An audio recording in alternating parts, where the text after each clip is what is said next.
Hey, welcome back to the 7-Figure Music School podcast. I'm Daniel from growingmusicstudio.com, and this is Nate from Brooklyn Music Factory. And in this episode, we're talking about missed lessons and your makeup policy. We're going to talk about how to create your policy, how to defend your policy, the 4 rules that you absolutely need to follow no matter what your policy is, and the consequences you'll experience if you don't follow these rules. And as I usually say on this podcast, we're here to help you solve your music school's challenges. And boy, do we ever have challenges in this industry. I asked a number of our listeners to tell me what challenges they're experiencing. And here's what you all said. And this is a lengthy list. I'm probably not going to read all of it. Nate, you're probably reading on the notes that we have here. But let's just go through some of them. Last-minute absences are causing a burden on instructors. Scheduling makeups for multiple students and multiple teachers can be challenging. Families ask for tuition credit instead of a makeup lesson. Teachers get sick, and it results in tuition credits instead of makeup lessons. Limiting the number of makeup credits is considered, but complicated and causes tension between the family and the school. If you're a multi-teacher school, teachers might push back on the policy because they don't like that they have to come in at odd times to do their makeup lessons. You can have weather-related absences. There are touring musicians that are trying to balance their music career and their teaching career. There's loss of income and working on non-work days. There's the idea of the tension of balancing fairness for students and teachers and owner. There's, of course, our favorite, parents ignoring the policy and asking for makeups anyway. And then difficulties in communicating the policy effectively. That's only about half the list of things that I kind of gathered from some of the research I did for this episode. So we're covering all this today. I don't know how we're going to do this in the normal amount of time that we do this podcast, but that's what we're covering. So we're going to try to address that. But I do want to say from the beginning that the position that Nate and I are going to take for this podcast is that we're not going to dictate a certain policy to you. That's not what this podcast is about. Very much like the contractors versus employees episode that we released about 10 episodes back, we're not interested in telling you the right way to do this necessarily. What we're more interested in exploring is the bigger picture so that anyone can listen to this episode and take away something valuable and worthwhile for them. In other words, if you're having challenges with your policy, we're more interested in exploring the bigger picture principles behind what makes defending your policy work than saying, oh, you need to change your policy. That's not what we're going to do here. So the point is that whether you're a large or small studio, there's going to be something here for you. And I know I've said a lot, Nate, but I have one more thing to say. Is that okay? Yeah, fire. I'm going to just mention this. We're recording this episode live. We actually have a live audience here, and we're interacting with them in chat. So they're actually going to influence this episode as we go along. So we have, kind of a plan for this episode, but as we go along, we might switch things up. You might hear us reference a question asked in chat. That's why we do these episodes live every once in a while, about every 6 to 8 weeks. So if you'd like to get an invite for a future live episode, or you just want to stay up to date with what's happening in 7-Figure Music School, head over to growyourmusicstudio.com/7FMS, 7FMS, and you'll receive notifications about new podcast episodes, new resources we've created, and invites to these live recordings and invites to our free business Q&A sessions. So that's all I have to say to begin with, Nate. Let's jump into it. Let's start talking about missed lessons in policy. So maybe a good place to start here right at the beginning would just be to ask you, what's BMF's policy? Yeah, great question. Super simple. We offer 2 types of services, private lessons and group classes. Private lessons get 1 makeup a year, and that makeup happens automatically at our makeup week, which is like the 4th week of June after we've closed. We're a 10-month calendar. So that's on the parent side, right? Group classes, there's never a makeup. Period. That's our policy. Dig it? Now, of course, we're going to dig into the nuances because some people are like, what? How is that even possible? 0 makeups for a group class? Well, we're going to talk about, how we designed that, how we got there. We weren't always there, of course, as everyone listening knows. You're constantly iterating your business. before we go on to the next question and thought, though, Daniel, I want to circle back to a comment you said about how we're designing this episode. Because when we say we're not going to dictate what your policy ought to be, it's because it's impossible for us to do that. Right? So true. Yeah. Policies are dictated by what the market is asking for, and through market research and your awareness over the years of doing business, of getting to know your specific demographic of who you're serving, and then, of course, how you're serving them. So there's no possible way that Daniel and Nate could be like, here's the policy you should adopt, because it doesn't work that way if we do this well. So I just wanted to clarify there. We're definitely going to share, kind of how we arrived at our policy today, 13 years into it. And hopefully there's a couple of pieces of wisdom there that you can take through your process. But we can't dictate what your policy should be, because you guys are listening from all over the world. So well, let me ask a follow-up question to that.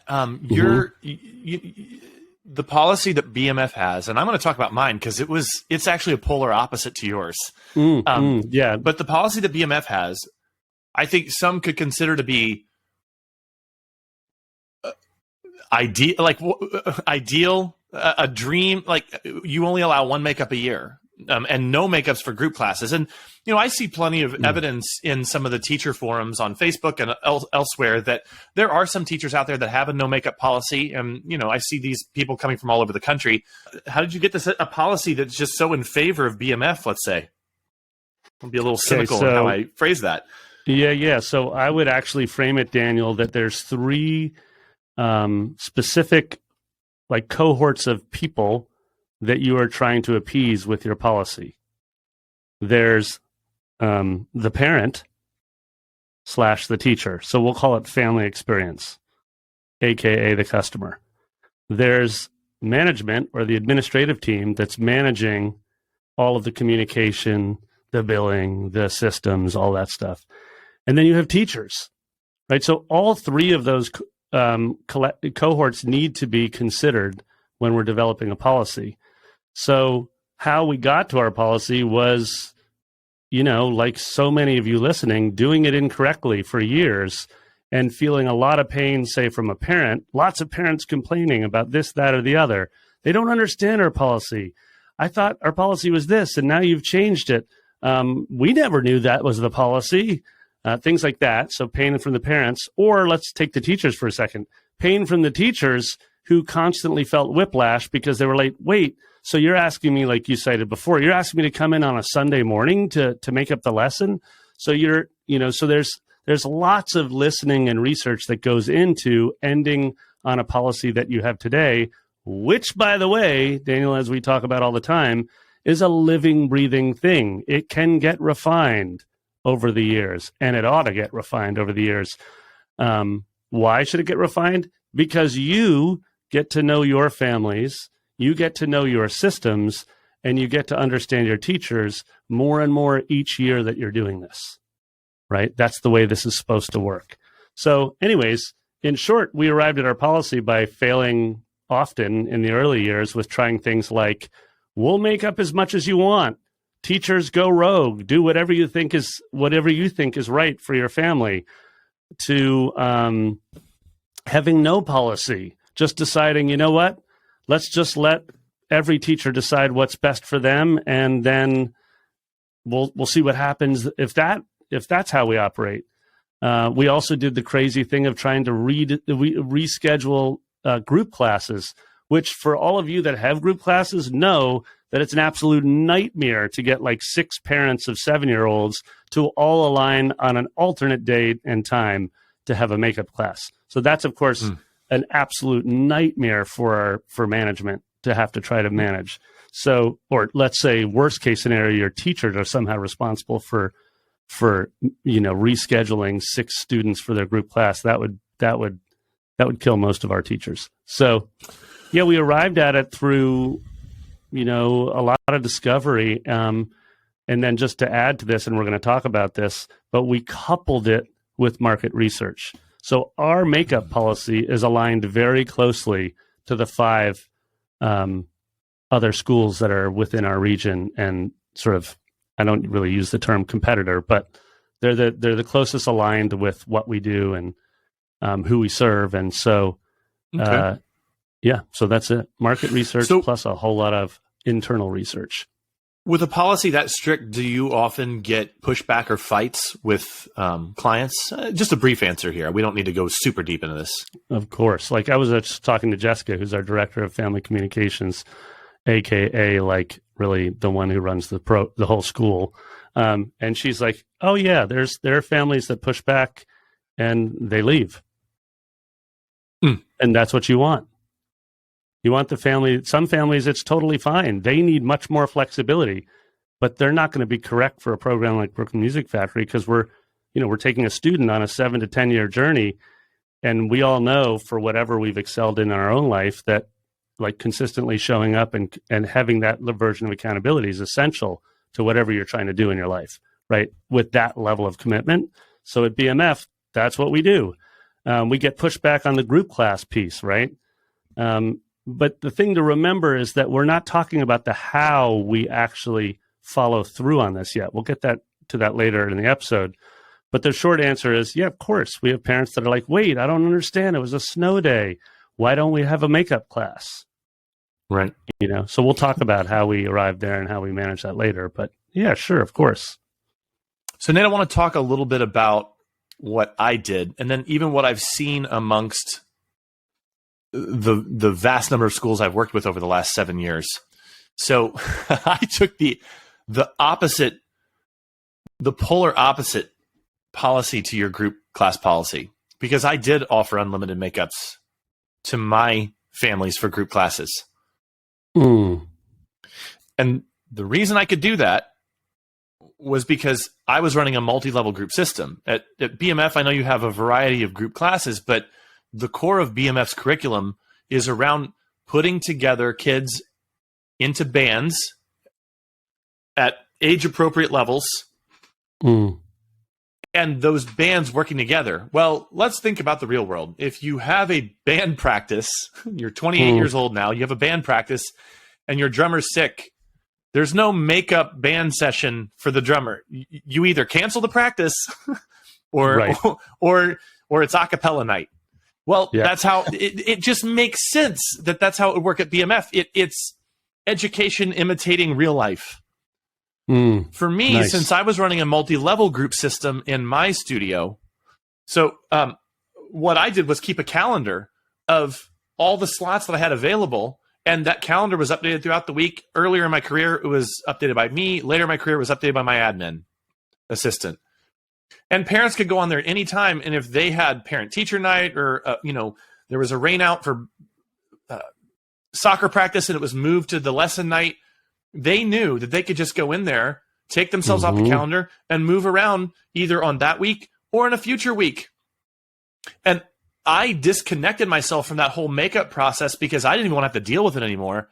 So I just told parents, hey, if you want the makeup, it's on you. Don't come to me, but you can do this as often as you want. And in 5 years of running that policy, kind of the final 5 years that I was still running my studio, it was very, very rare that I had any kind of headache or drama over that system. And I don't think it was necessarily because it was such a generous system, so to speak. I don't even consider it to be all that generous. It was just that the structure of my lessons, and this is really the point that I'm getting to, the structure of my lessons allowed for that to be the case. But even then, while I may not have had run-ins with parents over the policy around that, it didn't prevent there being run-ins with parents over other aspects of my policy. So the point I want to make is that Nate has this super, on paper, strict policy. Here I am on the opposite of the spectrum. I had an incredibly liberal and generous policy, and yet both of us in other areas of the business are still experiencing pushback from parents and customer service issues. And it had nothing to do with how strict or liberal the policy was. And that's really why I said at the beginning of the episode, what we really want to focus on here is actually what's at the heart of all this. That Nate's policy and my policy has nothing to do with you. And it might not even be possible in your area, or because of your program, to do what I did. It might not be possible geographically. If all the other schools in your area have a really generous policy. Maybe it isn't feasible for you to run something as strict as Brooklyn Music Factory. That's not the point. The point is where we're going next. And I think, Nate, that's where I want to kind of take this here at this point is the rules. And you and I had a pretty interesting conversation around this. And so, I'm just going to ask it. How did you come up with that policy? Let's get into, what you called the rules, and let's discuss this. Yeah, I love it. And I'm gonna tie in a couple of these rules to your policy that you had that really worked well at your studio when it was running. So first of all, rule number one, which may sound so obvious to everybody listening, but honestly, dude, it wasn't to us at first, that you have to have a policy. And it needs to be in writing. It needs to be written on video, stated clearly, easily accessible to the teachers, to the parents, to the administration. Everybody needs to know what your policy is as of right now. Right? So rule number one, make a policy. Yeah. And put it down on paper. And so that is rule number one. And again, probably everybody listening is like, well, we've got some kind of policy. So then I would just ask the follow-up question. Is it easily accessible on your website? Is it easily accessible to the teachers, to the administration, to you? Are you having to look up the policy every time someone asks about it because you can't remember what the policy is and you probably made it? That's not uncommon for us as busy owners. So that's rule number one. Hold on. Okay. Hold on. Yo. Nate, that was rule number 1 and 2. Because your rule number 1 was simply, have a policy. Rule number 2 was clearly communicate the policy. And I wanted to ask maybe a follow-up question to that. What was at least one way that you felt that you didn't clearly communicate that in the early days? Like, what was one of the a major failing of you or your team where you weren't clearly communicating it, but you thought you were? Because I imagine a lot of people think they're being clear, but what I would say is that if you're getting pushback, maybe it isn't as clear as you think, or maybe you're violating rule number 3, which we haven't talked about yet. But without getting into the consistency part, what about the clear part? What was a way or maybe ways that you didn't do that very well? Some failures we made early on, was that we didn't make it very clear and accessible for teachers so that they were using the same language that Jessica might have been using as director of family communication. So in other words, if family emails Jessica to complain, she has a very concise, specific response. But guess what? Maybe we weren't CCing the teacher at first. We weren't providing the exact same language for the teacher to use, therefore empowering her to respond consistently the same way every time. Right? That was one of our major failures. Another one was that everybody listening knows, like, one of the biggest pain points for us as school owners is the communication piece. One mom wants to text. The next mom wants to phone. The third mom will read email. The fourth mom only wants to talk in person, right? So these are 4 different channels of communication. So your makeup policy needs to be accessible for all 4 types of communicators, right? So we started doing things like, we knew certain parents would always look at the receipt from the invoice. So we put the makeup policy at the bottom of every invoice every month. You pay. You also see, by the way, here's our makeup policy, and we also had things like our cancellation policy. Just little things like that. We put it on every single lesson report email that goes out from BMF Connect. At the bottom of this beautiful report about all the cool things the kid's doing, it's just, here's our makeup policy. Right. And really, what you're talking about is actually rule number 3, because that is the consistent communication. And probably the one that I think most people, this is probably the biggest violation of all of these. And this is the one I really wanted to camp on. And just even in what you were going there, you were going from clarity to the consistent piece, which I felt myself wanting to go there anyway. So I think we should just go there, Nate. Let's talk about the consistency piece. Yeah. And okay. So rule number 3 is communicate consistently, i.e. communicate the same message over and over. Make sure you have the clarity, make sure you're consistently communicating that specific policy, and then also over communicate it. Yeah. It's like when we probably talk about more than you think. I would say like 5x more than you think. And if anybody listening is like me, where you use, when it's something uncomfortable, like I'm conflict averse. So what'll happen is I'll use aversion as my mechanism to sort of protect myself, right? So maybe a parent wants to ask about the makeup policy, and I'm like, I don't really know. It's Friday at 6, and I kind of want to just go have a beer with my wife. I don't really want to have this conversation, so I'll sort of avoid it, right? So if you're like me in that regard, you really benefit from this idea of it being overly communicated everywhere, because you can simply say, hey, it's at the bottom of the lesson report, or I can just re-forward the email to to that parent, etc. So rule number 3 is, consistently communicate the same message, and then communicate it in more channels than you think and more often than you think. And if you're uncomfortable about what your policy is, then we go back up to rule number 1, which is, how did we arrive at the policy? It may be that your policy, like back to your comment, Daniel, doesn't align with your method and purpose. So you're like, well, I'm uncomfortable with this because it doesn't feel right. There's something about it that feels wrong. So if you're not cool over communicating the policy, it probably means that you just have a little bit of more work to do on step 1, right? Which is just like, what actually feels okay to me right now? Oftentimes when we talk about makeup lesson policy, we get caught in this idea, and you and I have talked about a lot about this, Daniel, that what you do is sell lessons. And it's a very, very slippery slope to think that that's what you're doing, like selling hours, right? You're booking inventory, i.e. rooms, teachers, and selling those minutes, and that's what you do. The reason why our makeup policy works and our retention rate is high is because of all of the other things that a student gets for their annual tuition. So in all of the research I've done and we've done to create the policy, we feel very comfortable with it, because it's only one microscopic piece of what that tuition covers. Right. So I wanted to add that, because it's everybody here listening has a version of their wow factor where they're going above and beyond the lesson. And so be mindful not to get tunnel vision on your makeup policy and think that's the make or break of your retention issue or whatever it is.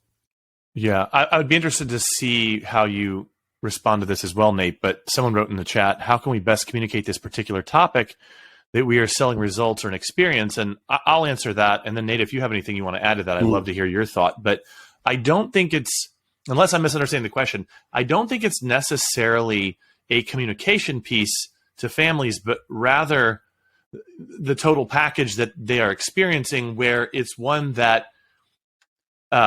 if you sell yourself as a commodity, if you're just selling minutes, as Nate said, you will be treated as such. If the overall way that you're communicating to families, both before enrollment and after enrollment, is one that is focused on the bigger picture, you have the results and the, quote unquote, proof to back it up, and that you're clearly and consistently communicating those results, the big long-term vision, which Nate has talked a lot about in past episodes. BMF had one, I have one, and Nate and I's visions for our students were very, very different. We had, we both wanted the students to have a fantastic experience of learning and playing music, but the way we got there and the vision we had for those students is really different. It doesn't matter. It's that we knew what that was and we communicated it a lot, and that is what we focused on. I made a point. So here's, one way that I would answer that. I made a point of, when talking to parents, of being positive. It was a rule in my studio for myself. And then when I hired teachers later, we never talk about practice to parents. That was a rule. Nice. We do not get on parents to make the kids practice at home more. Yep. We don't emphasize practice. We don't talk about how much practice is happening. We always talk about student results. And we did that in the marketing, and we did that in our follow-ups to lessons. That is what goes into creating that experience. So this is one of those beautiful places where I maybe could have just shut up for the last 3 minutes and just said this: show, don't tell. Right. Yeah. And that is how you create that experience. And what happens is that parents have gratitude for the overall experience that they have. And my experience of this over the years was I went from like pretty consistently having run-ins, and I wouldn't say fights, but run-ins with parents about all different aspects of my policy, to maybe one a year. And this is where I'll maybe like come out of the makeup lesson policy and go to the really strict policy I had in my studio. So, you know, again, I said we're on a continuum between Daniel, which is unlimited, and Nate, which is never. Well, here's where I had a different one. And maybe in talking about this, I think hopefully we're being clear enough that people are kind of making connections about what's really going on here and what's really at stake and what really drives lack of frustration and tension in this area. So I had really strict summer attendance policies. Really strict. Tell me about it. Well, I artificially capped how many students I would take in my studio because I wanted a certain lifestyle experience. Right. And I would get about 10, I'm not joking, I would get 10 times as many lesson requests per year as I could allow students into the studio. So I was really careful about who I let in. And because there was so much demand and so little capacity, I could charge really high rates. And if people weren't willing to take lessons during the summer, I would let them know, like, your spot will be gone within 1 day if you unenroll. This is and fascinating. you won't have a spot in the fall. Why? It wasn't just like, oh man, we almost made this podcast PG-13. It wasn't that Daniel is just sitting around and is on a, you know, in a vault counting his money like Scrooge McDuck. That wasn't it. It was this. If you're a musician, you're always a musician. And we don't want to lose momentum in our forward progress. I don't take time off from being a musician. So that's just not what we do here. And so for me, it was just a natural extension of, if there's a child that's energetic and excited and doing really well and just flying through their book, which again was one of the value pieces in my studio, that was one of the studio values, for that child to quit during the summer because the parent, oh, we're going to go see this relative and we're going to go to this vacation spot and we're going to do this, we're going to do that. The parent is actually counteracting the progress that the child is making. Of course, the child will just go along with it. They're a child. They can't think like an adult yet. The parent is actually slowing them down. That's not what we do here. And so I would give parents options. If they couldn't consistently come during the summer, there were options that they could take where we could work around their schedule. And again, it goes back to that flexibility piece, which was another value in our studio. So flexibility, unlimited makeups. Flexibility, oh, you have an irregular summer schedule? Okay, that's cool. We can work around it, but you can't just quit. So that's, again, where values and purpose and big picture vision informed how I ran the studio and informed policies down to even the choice of programs that I had, because the way that I structured my summer camps, which is something we talked about quite a bit recently in the not too distant past, even the structure of the summer camps, how I chose to run them, the focus of them, where they were on the calendar in the summer, it all came from values. It came from a deeper purpose, not just, oh, I'm selling lessons. Oh, I'm trying to make a living. Oh, I'm trying to have a career. It was all deeply intentional. Okay, Nate, so I knew we were going to park on that one for a while, and we still have a couple important points to make. So I'm just going to briefly review the rules again. Have a policy. Clearly communicate the policy. Rule 3, consistently communicate the policy, and probably more than you think. What's Rule 4? Rule 4 is, and this is the piece where you need to be really delicate. But of course, there's flexibility within your policy, because you're not like we talked about the other day, you're not Zappos selling shoes where everybody can return the shoe no matter what. You're not doing that. You're actually nurturing and mentoring humans. And of course, they're like, your policy is going to be broken in certain instances. You have a family that has a family crisis or an emergency. Obviously, you're going to work with them. We had a family who's just not too long ago who's, where the mother passed from cancer. And we not only flexed for whatever they needed, but we offered free lessons and free camp for that family for as long as they wanted it. Right? Or I have an adult student right now whose father is in hospice. Obviously, I'm not saying to her, sorry, you get one makeup a year. In fact, I'm doing quite the opposite. I'm like, you know what, Margie? You let me know what you need. I'll flex for you. I'm here to help. You just let me know what you need. Right? So that's the fourth rule, is like, be very mindful that you're serving humans and that you're in the business of humanity, right? You're trying to help transform the world through service to other humans. So know that you're going to have to flex some.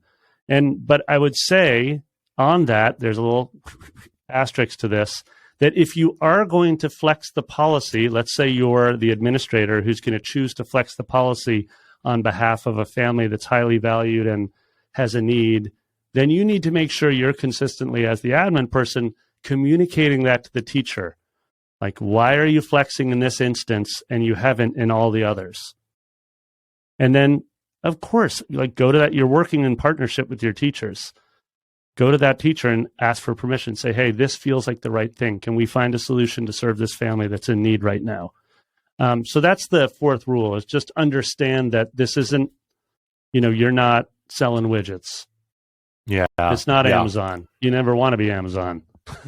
Yeah. Not in the work we do. And I mean, I'm not going to tack on any additional comments when you've already made really, really great ones. I will just make the further observation that just as a category of business that we are a service business versus a product business, and thus necessarily form follows function or function follows form, whatever it is. Okay, so we had a little bonus rule. It doesn't have to do with necessarily the outward-facing makeup policy, but I think it's one of those things where this could be the fifth rule or it could be its own thing. And that is, I know that for me, in the summer camp that we ran for nearly a decade, where we had teachers working for us in my own studio once I decided to hire teachers and had a few teachers working for me.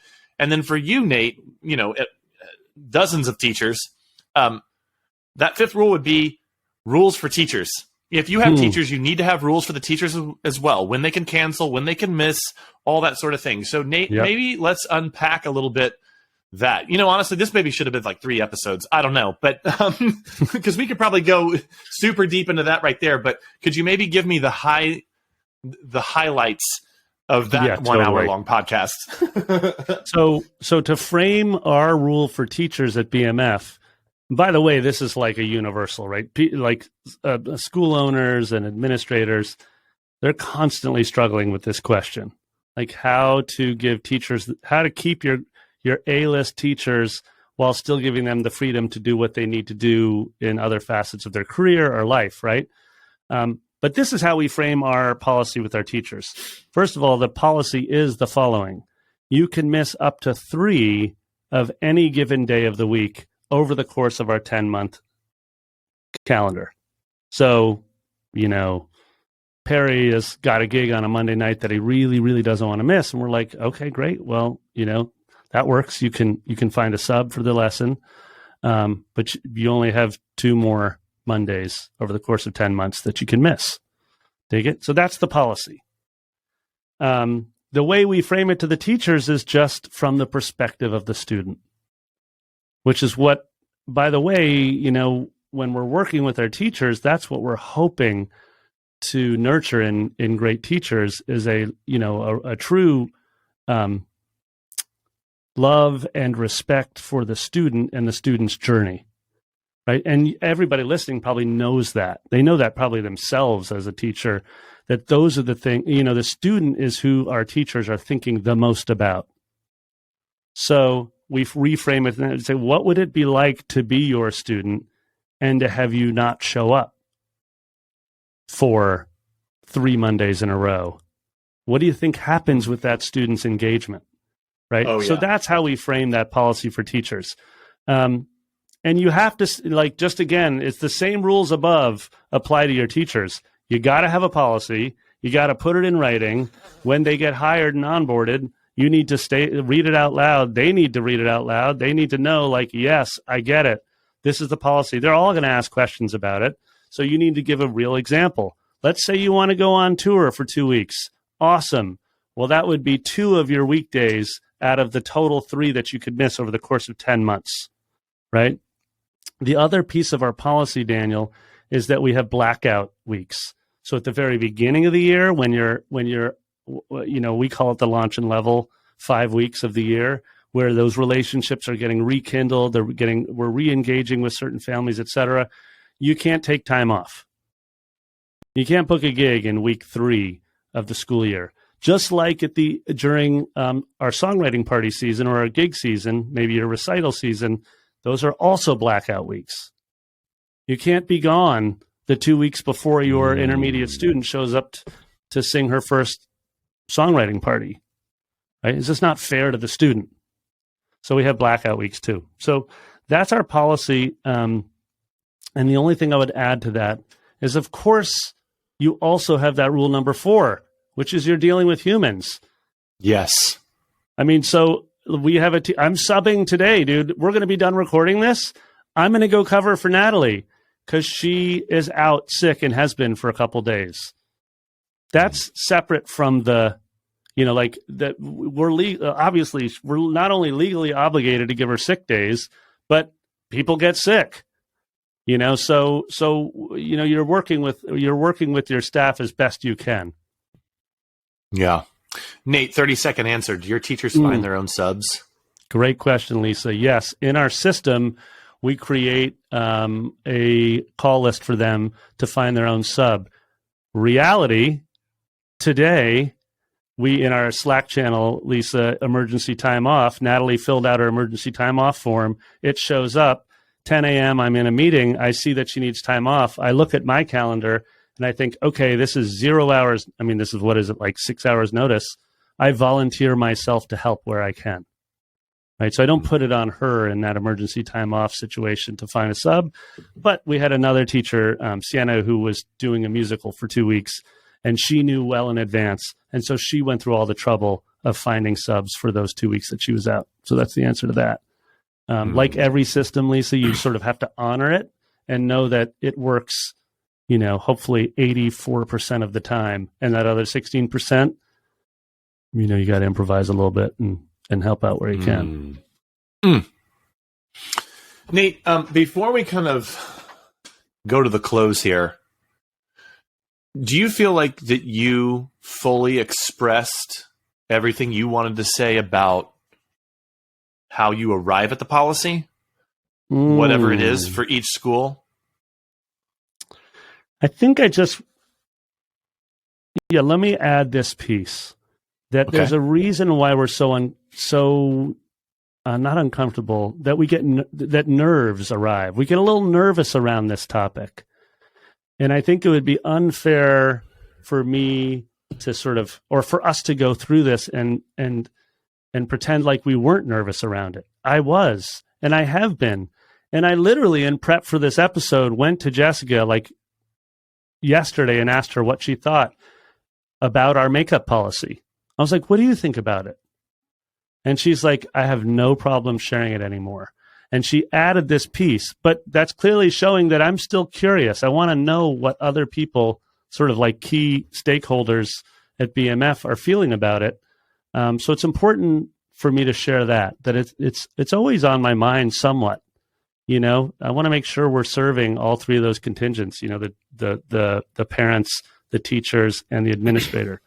But Jessica pointed out something that I think was really nice, is that she said, every time I have to explain our makeup policy, and believe me, I get those emails with some regularity or questions, almost every one of our parents, when you say this makeup policy is also in service to our teachers, who we try to hire and train and retain the best educators that we possibly can.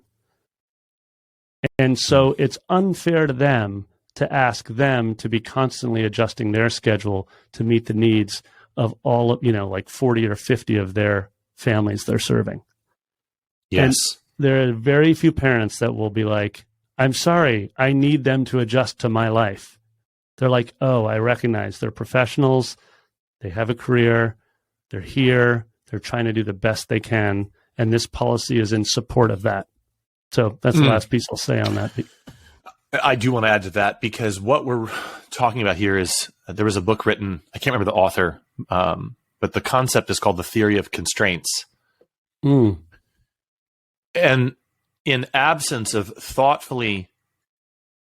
in absence of being thoughtful about what your policy will be and deciding what works best for you in your context and your geography, for where you're at in your career, for the kind of school that you're trying to build, for the programs that you have, when you thoughtfully then think what the policy should be around all these topics, whether it's makeups, summer lessons, payment policies, etc., it's easy to default into this idea that, well, the more generous I am with this, the less pushback I'll get. And what that means is that your constraint is, I don't want to be inconvenienced, or I don't want to feel uncomfortable. Right. But the long-term payoff of that is, if you're school with teachers, now you have a teacher attrition problem because they're having to adjust their schedule all over the place, or you just become very bitter and jaded and cynical and really unhappy in your career. Well, those are the constraints that you put on the system, and that was the trade-off that you chose. So you're going to feel the pressure somewhere. Better to be differentiated, emotionally differentiated, better to create a system that contributes to the long-term health of the system versus the short-term demands of whether it's feelings of the parent or your feelings. Yeah.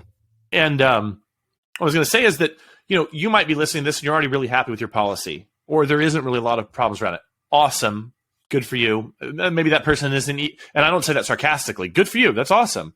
Maybe that person isn't even listening. Now just keep consistently communicating. But maybe that person isn't listening to podcasts. Probably for the vast majority of people listening to this now or in the future would be that maybe there's work to do here. You hear these 4 rules, and you're like, you know what? My policy is written down, but I also know that there's like 18 asterisks in there, and here's all the exceptions I know I will make. Right. Maybe I just need to define this and clean it up, make it less complicated. So, you're in violation of rule 1. Maybe it's 2. Maybe it isn't very clear. Rule 3, maybe you're not communicating it consistently enough. And I know even in my own studio, around some of the other policies other than just the makeup, that I could have talked about it a lot more. I could have been way more consistent. I wasn't doing all the things that you mentioned earlier, Nate. And I just think back to that. I thought, oh, interesting. I didn't put those on all my invoices that got sent out and those sorts of things. Or, maybe you're on either side of the violation of the 4th one. Maybe you're being too flexible. Maybe you're not being flexible enough. Right. And once you have all this stuff set in stone, now it's a forward test. Once you, and maybe, you're going to make adjustments to this, having heard this podcast, and from here on out, you have some work to do for the next week or two, and then you roll something out new, either this semester or at the summer or this coming fall. And now you test to see the results, because you might see things show up in other areas of the business that are really surprising you. Maybe you make this change and now you have a retention problem. But maybe it's only temporary, because now maybe new people coming in, you clearly and consistently communicate the policy. And because that's just what they've always experienced, you have a brief dip in retention, and then it goes right back up to where it was, and possibly even higher than it ever was before. But the forward test is now the results that you get because of the choices you're making and the new skills that you have to develop as an owner based on your long-term view of what you want your school or studio to be like. Okay, Nate. So we had a deep dive there on like those 4 rules and the 5th bonus rule and the forward test. What happens If you don't follow those rules, Nate, what happened to you at BMF? I certainly know what my experience was, but Right. what was yours? So again, you got to go back to the groups you're serving. So first of all, if you don't have a makeup policy that's clearly stated that teachers understand, you touched on this for a second before, you're just going to have teacher burnout. Basically, you're sending them left, you're sending them right, they're whiplashed. They don't exactly know who they're supposed to be appeasing. Is it the parents? Is it administration? Are they supposed to just follow their heart? Anyways, what all that leads to is like an inconsistent version of their life on the job site. And basically, when they show up to your school, you're looking to create an employment culture where it feels really consistent for them, that they can predict what it's going to look and feel like each day that they come in to be the best teacher they can. And they can also predict, when questions are going to come up from parents and how to respond to them. Okay. Right? So teacher burnout, number one, you're going to lose teachers, or you're going to have a lot of sit downs, a lot of one-on-one coaching sessions with teachers that get frustrated. The second one is families. Obviously, we already know that acutely because for us as business owners, we usually focus on the customer first, right? Which makes perfect sense. So parents, you're basically managing all this chaotic communication with parents because you don't really have a consistent policy that you've communicated well. And so now you're sort of making it up for one parent and then another parent and then another parent. And then you can't remember what you said to the first parent, or you can't remember what you told that teacher to say to the first parent. And next thing you know, you have attrition issues.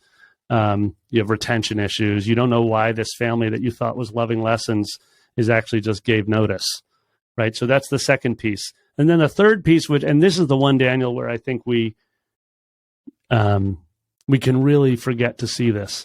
But you basically have management burnout. You have an admin burnout. Your front desk person who's the one who's actually taking all these makeup questions from parents that are frustrated or teachers that are frustrated or complaining, they basically burn out. They're just like, I don't know I just keep answering the same question differently. And I'm tired. I'm exhausted. I don't know what to do with it. And then you either desperately try to retain that great admin person, that front desk person, by having a lot of one-on-one coaching sessions with them and talking them off the ledge, or you choose to, try to fix this issue and, like you said, test forward and get everyone on board and see if it makes everybody, like Tanya said, it makes it all a little less chaotic. I would say this too, is that everybody listening knows, when you get defensive, like someone asks you a question and you can tell that you're sort of feeling kind of defensive about it. If that's the case, then it's probably one of two things. It's either, number one, you don't actually have a policy you believe in, so you're trying to get defensive about it. Or number two, you have a policy you believe in, but you think you're the only person who believes in it. So you haven't actually started sharing the policy with the rest, with families in a convincing way, and you haven't started sharing the policy with teachers in a convincing way, and creating a culture around that policy and why it is the way it is. So just ask yourself too, I think this is a great test that I do for myself, which is like, it's a self-awareness moment. Like, what does it feel like to share your makeup policy? It sounds sort of abstract, but it isn't at all. Because you already know this in other parts of your life. Your partner, your spouse says something and you quickly respond. And then you're like, damn, I kind of wish I hadn't said that. And that's the same thing. You're just looking for that feeling. You're like, what does this feel like? Yeah. And it's different, dude, than what you were saying before around like trying to appease everyone. You'll also get that feeling if you're like, I'm so happy I could help you. And then you feel weird about having just created a new makeup policy for this one family. And you're like, oh, actually, that doesn't feel good either. Right. So you're listening for that. And I just want to add that using the language of faith, using words like belief, those aren't technical words. Those aren't Those are words that we use in the same category as things like vision, purpose, values. Those are not words that we use when we're just thinking of lessons as time slots to be sold, or we're thinking about how much it, whether you're a single teacher studio or whether you have 500 kids in your studio. If you're thinking about, oh man, this is what we need every month to make budget, you don't think about words like belief. And so it's congruent. It was always congruent for me because I had a certain vision for the studio, and what it took to get there was me upgrading my own mindset and vision of what it was that I was doing and my purpose and even having this business. And that's when it got progressively easier. But I do want to go on the opposite track a little bit from you, Nate, not in opposition, but to complement that thought. And this is probably the last thing that I really wanted to communicate on this episode, was that it became a heck of a lot easier to be confident and have faith and belief in that policy and to stand by that policy when I was confident in all areas of the business. And I knew myself enough to know that if I could replace a family like that, not that I wanted to, but if I could, I showed up as a different human being. So if you're a touring musician and you're a one-on-one teacher and you have a certain number of students and you're thinking like, how do I balance my musical career with my teaching career?